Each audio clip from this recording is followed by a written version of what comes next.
In the first few years of life, children's brains form more than 1 million neural connections every second.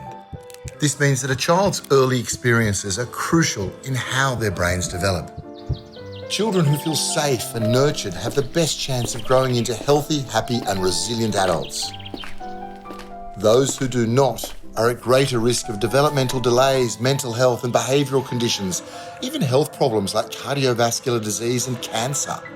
And these impacts can last throughout their lifetime. Children exposed to war are among the most vulnerable.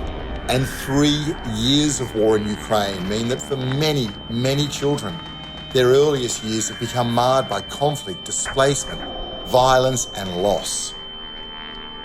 When highly distressing or potentially traumatic events occur, a child's nervous system is flooded with the stress hormone cortisol. Now, the brain's prefrontal cortex, responsible for emotional regulation and higher thinking, it temporarily shuts down. The amygdala, the brain's emotion center, takes over.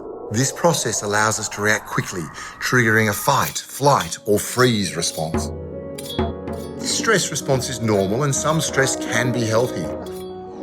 But if it happens repeatedly and if there's no safe space to rest, to recover, it can rewire the brain. For example, people who experience prolonged stress and trauma in childhood can find that their ability to regulate emotions goes offline more quickly, and they can have faster emotional reactions, even in response to small stresses. This makes it harder to manage emotions. But there is good news. When families receive the support and essential services they need, children living in conflict zones can be protected from some of the most damaging effects of violence and adversity. And while these early years are, of course, crucial, the brain remains plastic throughout their lives, meaning that children can recover from early hardships. But to help children in Ukraine and in other conflict zones rewire their brains for that lifelong health and well-being, they do need secure, nurturing environments, and they need them now.